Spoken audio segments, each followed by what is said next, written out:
ही आहे पृथ्वी. हा तो ग्रह ज्यावर आपण राहतो. तर पांढऱ्या रंगाचे ढग येथून पृथ्वी खूप छोटी दिसते. चला तर मग आणखी जवळ जाऊया.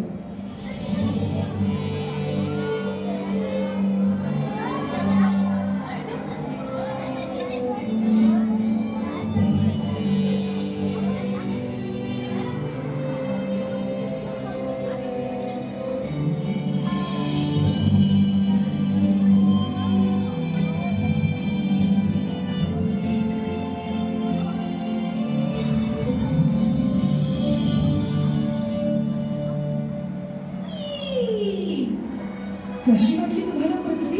आता वरती पहा, आकाश किती सुंदर आहे नाही का? आजूबाजूला पहा, पृथ्वी आणि आकाश जिथे एकमेकांना भेटतात त्याला क्षितिज म्हणतात. अशी कितीतरी क्षितिजे आहेत आणि ही क्षितिजे प्रत्येक ठिकाणी वेगवेगळी दिसतात.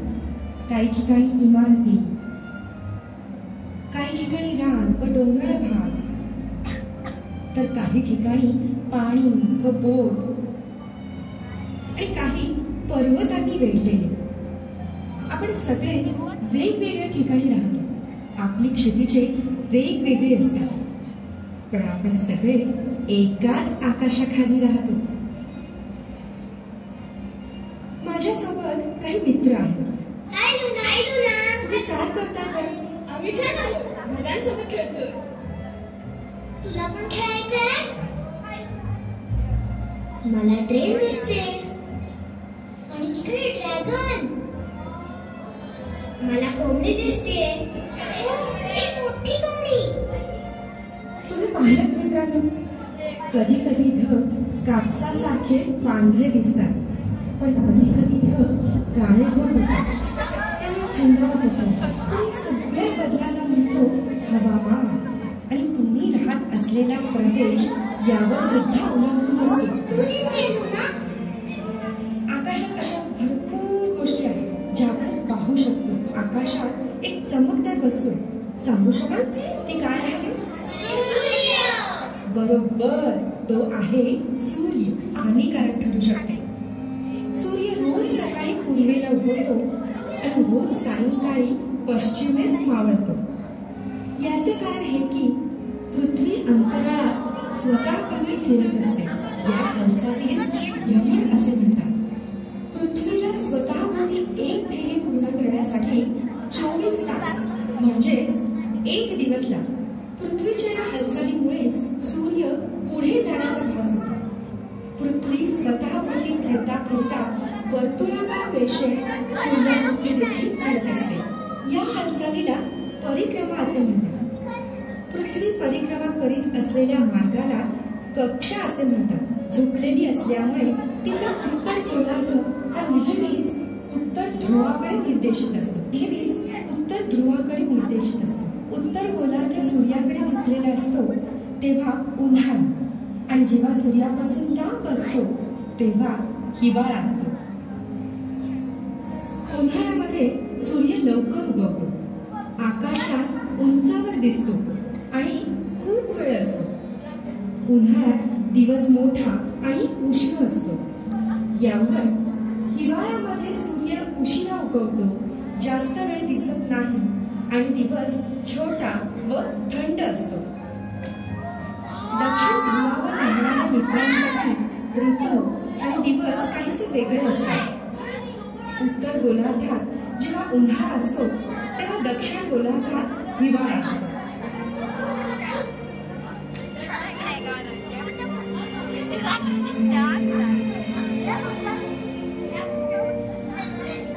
अरे वा, चंद्राला दिवसा बघून आश्चर्यचकित झालात ना? चंद्र पृथ्वीभोवती फिरतो. नंतर जसजसं परिक्रमा पूर्ण करतो तसतसा तो आपल्याला आकाशात वेगवेगळ्या ठिकाणी आणि वेगवेगळ्या आकारात दिसतो. कधी कधी दिवसा तर कधी कधी रात्री. चंद्र ही फेरी पूर्ण करत असताना सूर्यप्रकाशाने त्याचे काही भाग प्रकाशित झाले असतात. या प्रक्रियेत प्रत्येक दिवसाच्या आकाराला एक नाव दिले जाते. हा आहे वॅक्सिंग क्रिसेंट आणि हा आहे वॅक्सिंग गिबस.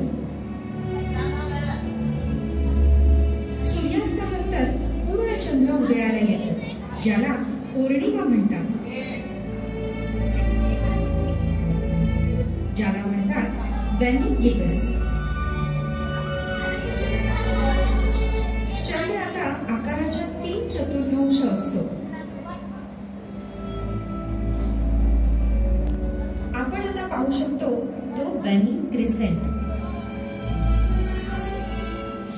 आणि आता अमावस्या. अमावस्येला चंद्र दिसत नाही. चंद्र हा पृथ्वीच्या जवळ आहे, त्यामुळे अमावस्येला जेव्हा सूर्याचा प्रकाश चंद्राच्या एका बाजूला पडतो तेव्हा त्याची दुसरी बाजू प्रकाशहीन असते. यालाच अमावस्या म्हणतात. मुलांनो, सूर्य आता मावळतो. सूर्य जसजसा मावळायला लागतो तस तसा अंधार वाढत जातो आणि आकाश लख्ख ताऱ्यांनी उजळून निघते. आहे ना सुंदर? पृथ्वी ही परिक्रमा करीत असताना आपल्याला वेगवेगळ्या ऋतूंमध्ये वेगवेगळे तारे दिसतात. उन्हाळ्यामध्ये आपल्याला ताऱ्यांचा हा समूह दिसतो. हे माझ्या काही आवडत्या ताऱ्यांचे छायाचित्र. हा बघ, हा आहे सिग्नस. आणि पाने रंग बदलू लागतात. पृथ्वीची परिक्रमा सुरूच असते आणि आपल्याला ताऱ्यांचा हा समूह दिसतो. हा आहे टायटन द बॉल. तुम्हाला तो लाल बिंदू दिसला का? काही तारे पांढरे, काही लाल, तर काही निळसर रंगाचे असतात. पृथ्वीची परिक्रमा आता हिवाळ्यापर्यंत येते. ताऱ्यांचा हा समूह आहे जो आपल्याला रात्री दिसतो आणि आपले आकाश हे असे दिसते. हा आहे रायन द मायटी हंटर. रायनच्या खांद्याजवळ लाल तारा दिसतो, त्याला म्हणतात बिटल ज्यूस. तर पायाजवळ निळा तारा दिसून येतो, त्याला म्हणतात रायजन. ते आपल्याला दिसू लागतात.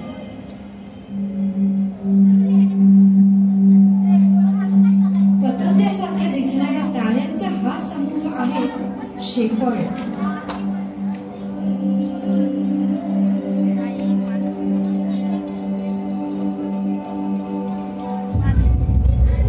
पृथ्वीच्या उत्तर गोलार्धात ताऱ्यांचा असा एक समूह आहे जो आपल्याला नेहमीच दिसतो. यांना उत्तर गोलार्धीय तारे म्हणतात. हे समूह आहे अर्सन मेजर व अर्सन मायनर. यांना बिग अँड लिटिल डीपर्स या नावाने देखील ओळखले जाते.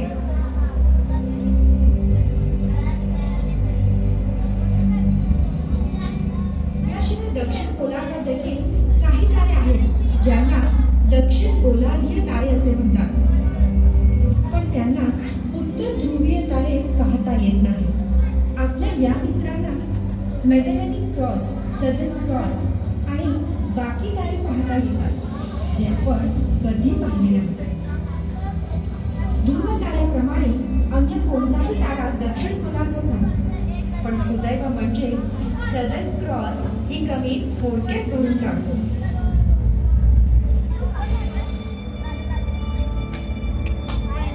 विषुववृत्ताजवळ राहणाऱ्या लोकांना हे सगळेच तारे वर्षभर पाहायला मिळतात. बिंदू सोडा या खेळाप्रमाणे आहे.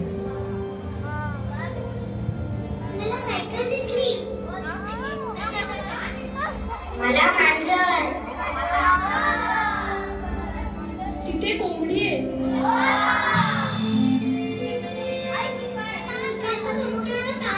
नाही, हे तारेमुळेच नाहीये, ते आहे ग्रह. एकूण 8 ग्रह सूर्याभोवती परिक्रमा करत असतात. पृथ्वी त्यापैकी एक आहे आणि तो दिसतोय तो आहे गुरु. तुम्हाला सगळे ग्रह पाहायचेत का? चला तर मग.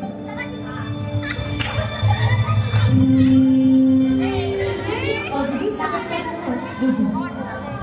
पृथ्वीप्रमाणे त्याचे वातावरण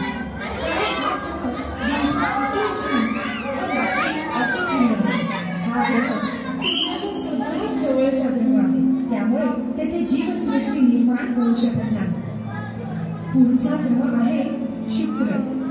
या ग्रहाचे घन वातावरण सूर्याची उष्णता शोषून घेते. त्यामुळे हा सगळ्यात उष्ण ग्रह म्हणून गणला जातो. हा ग्रह अतिउष्ण आहे म्हणून तिथेही जीवसृष्टी उपलब्ध नाही. पृथ्वी म्हणजेच आपलं घर आणि ती सौरमालेच्या अगदी मध्यावर स्थित आहे. हा रेड प्लॅनेट म्हणून ओळखला जातो. या ग्रहाच्या डोंगर मातीमध्ये आयर्न ऑक्साईड सापडते, ज्याला आपण रस्ट किंवा गंज म्हणून ओळखतो.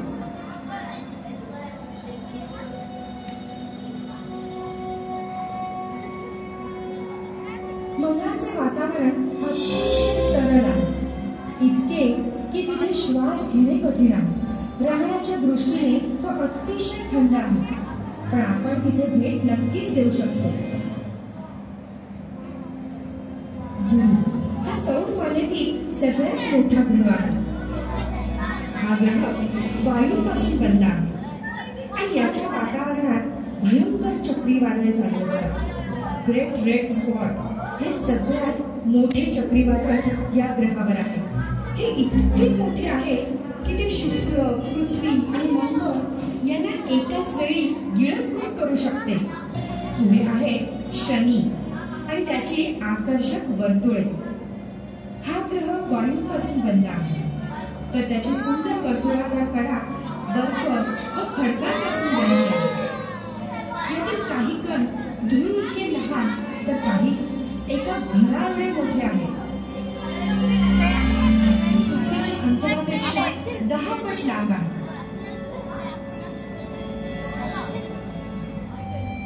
आता पुढचा ग्रह आहे युरेनस म्हणजेच अरुण ग्रह.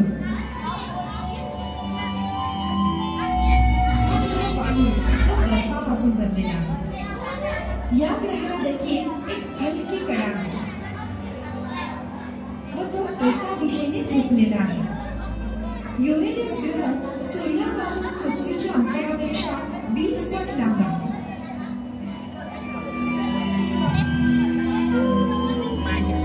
सौरमालेतील शेवटचा ग्रह म्हणजेच नेपच्यून. हा सुद्धा वायू व बर्फापासून बनलेला आहे. हा ग्रह सूर्यापासून पृथ्वीच्या अंतरापेक्षा 30 पट लांब आहे. वायूपासून बनलेले सगळेच ग्रह आणि त्यांचे चंद्र हे अतिथंड असल्याने मानवी जीवनाला पूरक नाहीत.